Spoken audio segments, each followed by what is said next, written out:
Welcome to Infinite Series. There is a behavior in which the series or patterns take which we want to talk about. For arithmetic, if your sum of series when your n is approaching infinity, for all arithmetic, this sum will approach infinity. And the same will happen also for some geometric. But there are also some geometric that are special, that when your sum is n approaches infinity, your sum of series will not approach infinity, but will converge to a certain value, more like it's approaching an asymptote. It will converge to a certain value, a over 1 minus r. This is what we are going to be talking about. And there's a special condition for that to happen. If your r is in between 1 and minus 1. For example, a half, minus a third, minus 2/9, all these numbers are in between 1 and minus 1. So if you calculate your r and get a number between 1 and minus 1, we say you have a sum to infinity. Your series converges to a certain number. You have a sum to infinity, or we can write it this way: from n equals to 1, it's a must, from n equals to 1 up to infinity. Then you write your geometric. So this is equals to a over 1 minus r. So when you're dealing with infinite series, the first step is always to find your r, so that you test. The reason is so that you test for convergence. So if you test for your r and you find your r is in between minus 1 and 1, you say the series converges and you have a sum to infinity, which will be equals to a over 1 minus r. Basically, that's what we'll be doing. Example 1, given the series half, this is actually a number pattern. If there's a series, they will put positive signs like this. Given the series half plus a quarter plus an eighth, find its sum to infinity.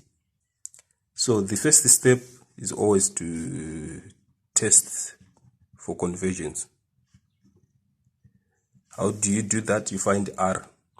Thus, we want to see if r is going to fit. So half, quarter, and eighth. Quarter divided by half, that's a half. Eighth divided by a quarter, that's also a half. So our r is equal to a half. So you write, instead of r here, you write half.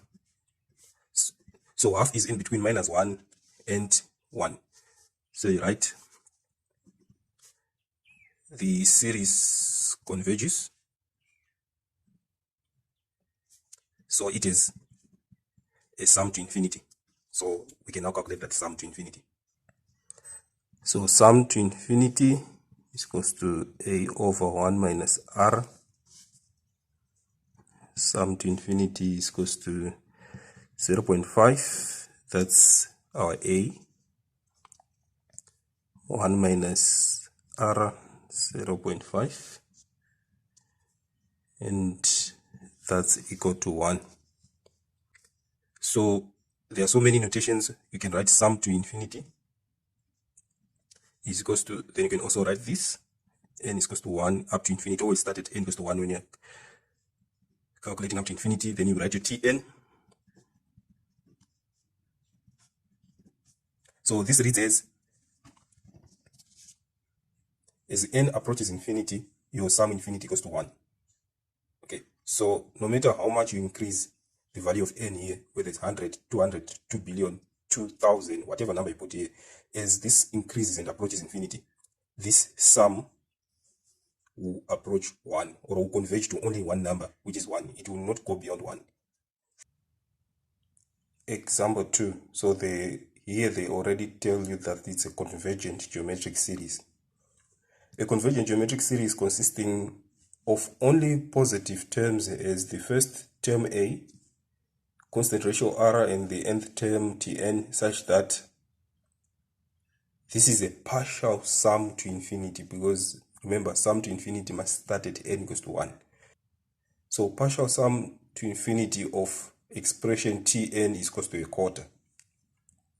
So we must have something to cover n is equals to 1 and n equals to 2, because we must always start at n equals to 1. So let's get to the questions.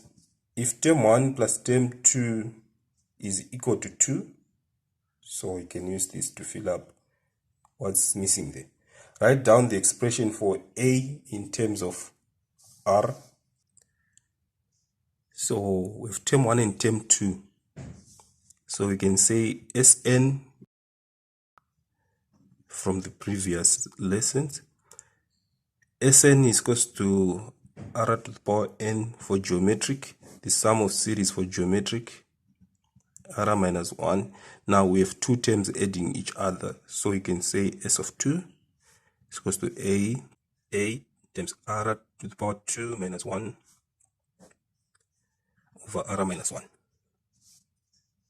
So s of 2, this is the difference of two squares, because this is 1 squared, equals to a times r plus 1, r minus 1 divided by r minus 1. So these two can simply cancel. The sum of two terms, we already have it, is 2. So 2 is equals to a times r plus 1. Now, expression for a, so a should be subject of formula. 2 over r plus 1 is equals to a. There are so many ways to approach this. Alternatively, you can just use the expression which you were given, term 1 plus term 2 is equals to 2. Now we know that term 1 is always a, term 2 is always a times r. Remember, 1 plus 1 equals to 2. So this was another way. There are so many ways in which you can use to find these things, so long you know what you're doing. Let's answer part 2. Calculate the values of a and r. When you're doing the sum to infinity, you must always start at n equals to 1. So this is the missing part of this. So always remember, your sum to infinity starts at n equals to 1. So our sum to infinity, we have been given that, and we've been given a partial sum to infinity. We've been given t1 plus t2, the sum of this, we've been given that, and we've been given the other part, sum from n equals to 3. This is n equals to 1, n equals to 2. Now n equals to 3 up to infinity, it finishes on this part. So this is the complete sum to infinity. So our sum to infinity, t1 plus t2, we've been given a 2. And this other partial sum, we've been given a quarter. So our sum to infinity is equals to 9 over 4. Now we know the formula for sum to infinity. It's a over 1 minus r is equals to 9 over 4.